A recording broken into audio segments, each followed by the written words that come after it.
A very good morning. Today in this video we'll be discussing the Hindu editorial page analysis. Today is 27th July 2020. There are three articles to be focused on today's Hindu's editorial page.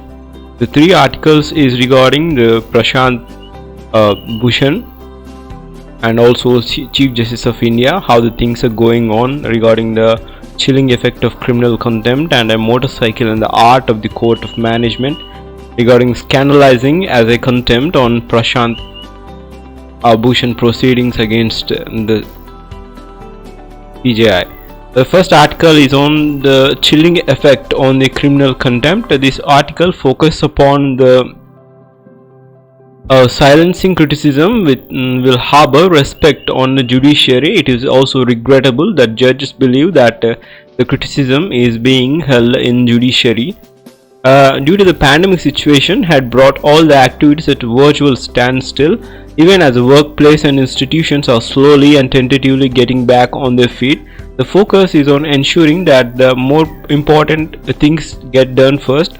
Priorities are being identified accordingly. First, the Supreme Court of India identifying priorities cases to take up first in a pandemic constricted schedule ought not to be very difficult, but there are dozens of the constitutional cases that need to be desperately addressed, such as Citizenship Amendment Act, the electoral bond matter, and the issue of habeas corpus petitions from the Jammu and Kashmir.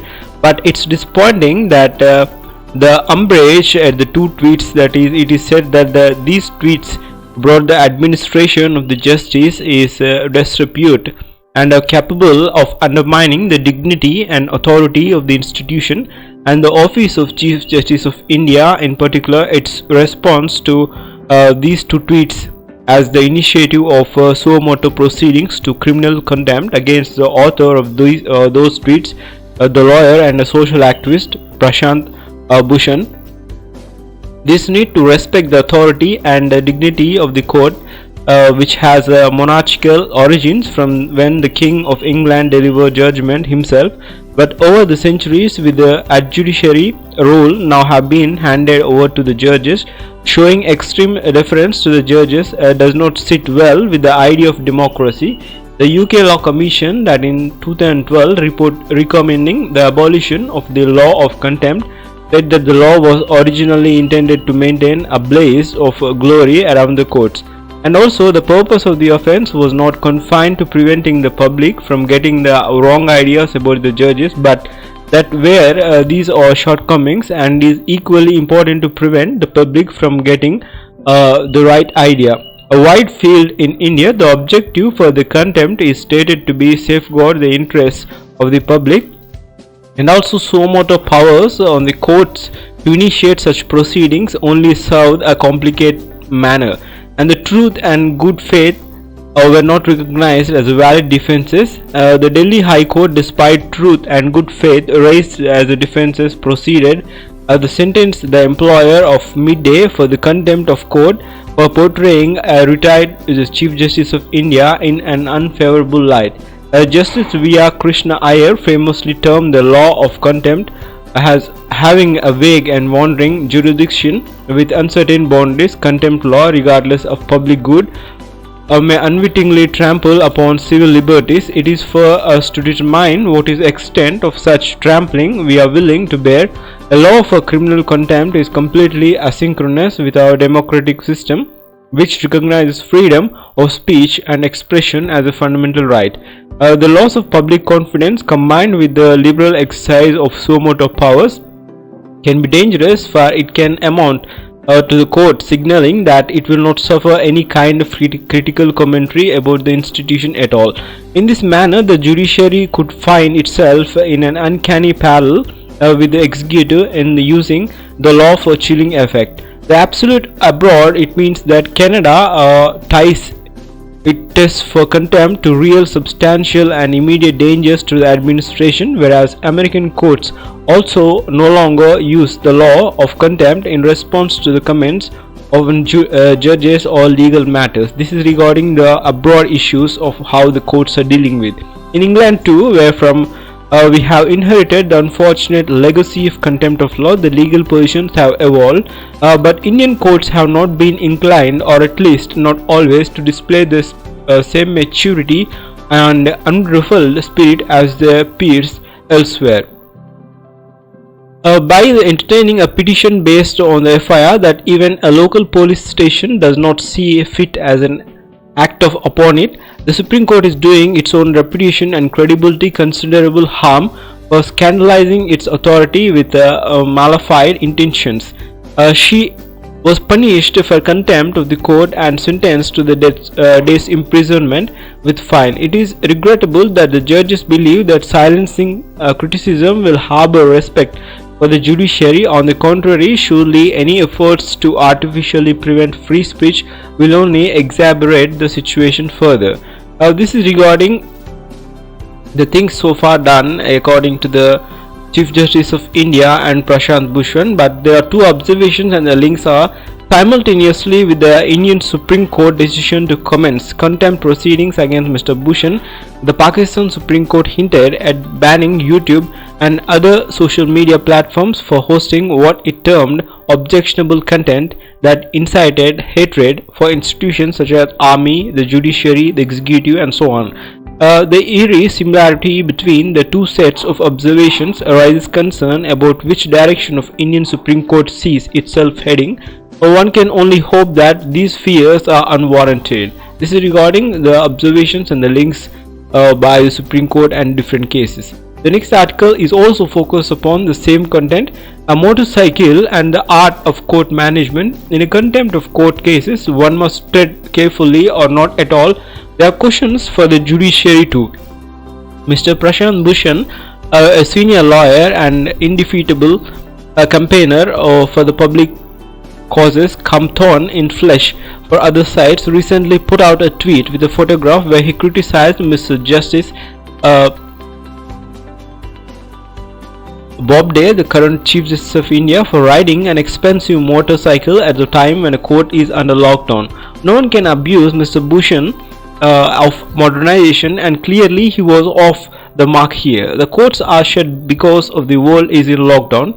The CJI of India is hardly to blame for this, and the photograph only showed him clad in a casual way sitting on a stationary motorcycle to get the feel of. It was no doubt an unusual sight since we are so used to seeing the head of judiciary only in formal sittings and attire, but for the same reason it was refreshing to see an august personage in rather human light.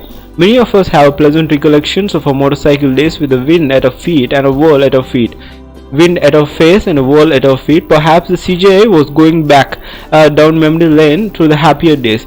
He could have been for the brief respite from the cares of his office, even if he was unmasked momentarily. And if you remember the Robert M. Jen and the art of motorcycle maintenance, a motorcycle may give you some insights into how to navigate through the fog and treacherous roads and now lie before us. There are a series of actions to be discussed here. If the matter had been left alone, this picture and the tweet would have merited 2 minutes attention in the current chaotic and fast moving world. However, on Wednesday, the Supreme Court of India appended the frame, a picture, narrative and discourse. A 3-judge bench headed by Justice Arun Mishra took a suo motu notice of it and issued a notice to contempt of court to Mr. Bhushan for undermining the dignity or authority of institution and of the Supreme Court in general, and the office of Chief Justice of India in particular. The bench coupled to this another tweet of Mr. Bhushan in which he says that at least last 6 years democracy had been destroyed in India, and the historians will mark the role of Supreme Court in this, especially the last 4 CJIs. It also followed on Friday by listing yet another citations of the contempt against Mr. Bhushan, this time an 11-year-old case where he allegedly said in 2009 that half the India's last 16 Chief Justices were corrupt. So now we have causes célèbres given in the issue of the players. Going by this record, Mr. Bhushan will not back down. Indeed, he may well welcome the center stage he is now getting now. No one can be sure he will train his guns on the narrative of corruption within the judiciary. We may be in for the slugfest of mammoth proportions, leaving Indian Premier League far behind. But for the judiciary to consider, there are few questions. But let us pause. The wise say that they should be done before taking a momentous steps and treading on a double or a trouble some paths. There are few questions, that is 6 questions. Is the court being nearly reactive? Across the international jurisdictions, a far more liberal view is taken, with the courts preferring to display broad shoulders and rest their protections on the surer moorings of the public confidence rather than seek cover under the law of contempt. Is this about being protected from criticism or genuinely wanting to examine the serious complaints about the functioning of the former judges? If some allegations do pass the threshold test, will the court go a whole way of inquiry and strong action, or will it just sweep them under the carpet and deposit the carpet in Pandora's box? Will the letter be readily accepted given that there is a general perception that integrity levels have markedly declined in the last course of years? In this, the right bench size, the composition and leadership for this set of cases, the corruption infecting the topmost judiciary is serious and should not be a larger bench with the most senior judges hear these matters.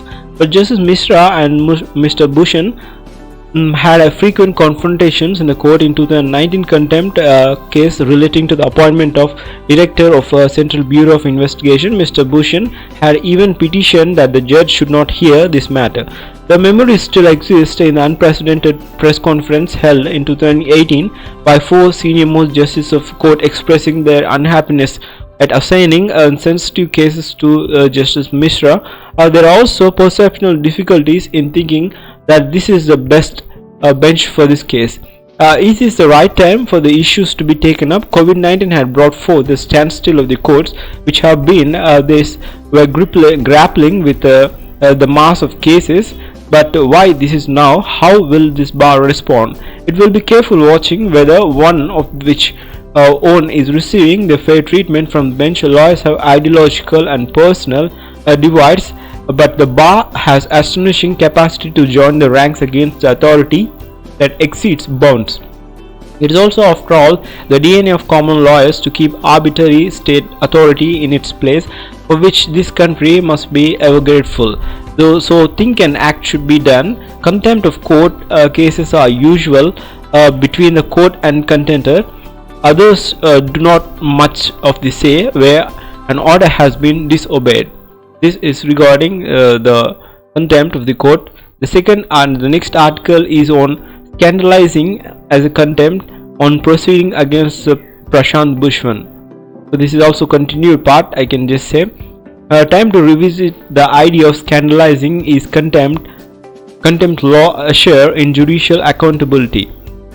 The initiation of the proceedings of the criminal contempt of court against lawyer activist Prashant Bhushan has once again brought under the focus the necessity for retaining the law of contempt as it stands today in the era in which social media are full of critics, commentators and observers who deem it necessary to air their views in many unrestrained and uninhabited ways. The judiciary should not rely on expending its time and energy invoking its power to punish for contempt of itself. While it may not be reasonable to expect, the courts should ignore every allegation or innuendo and every piece of scurrility. There is much wisdom in giving the wide latitude to publicly voiced criticism and strident questioning of courts' way and decisions. Mr. Bhushan is no stranger to the art of testing the limits of judiciary tolerance and criticism. He had made allegations of corruption against the judges in the past and have been hauled for it. The latest proceeding concerned 2 tweets by him, one a general comment of the role of some Chief Justice of India in the last 6 years, and another targeting the current CJI based on the photograph. How sensitive should be the country's High Court be to outspoken the critics? Or what would be the more judicious and ignoring adverse remarks or seeking to make an example of some principal authors of such criticism to protect the institution? The origin of this dilemma lies in the part of contempt law that criminalizes anything that scandalizes or tends to scandalize the judiciary or the law courts of authority. It may now time to revisit the clause. A few would disagree that contempt power is needed to punish the willful disobedience to the court orders, that is civil contempt, as well as the interference in the administration of judges and over threats to the judges. The reason why concept of contempt exists is to insulate an institution from unfair attacks and prevent a sudden fall in the judiciary's reputation in the public eye. However, it has been recognized by the juries that each time the offense of scandalizing the court or lowering the court's authority is invoked, some tend to believe that the court has something to hide. It is believed that in contemporary times it is more important that the courts are seen to be concerned about the accountability, that allegations are scotched in impartial probes rather than threats of contempt action, and the process are transparent. Unfortunately, in a system in which judges are not expected to disclose the reason for rescuing themselves, and even charges of sexual harassment are not credibly investigated, it is only the fear of scandalizing the judiciary that retains much of the media and public form a rigorous examination of the functioning of the judiciary. This is regarding the editorial discussion of today. It is focused upon only one person, Prashant Bhushan, and also the criminal CJI, how the things are going on Supreme Court for their benefit. And if you want to see more articles like this, you can join me. This is my YouTube channel. Thank you. Have a great day.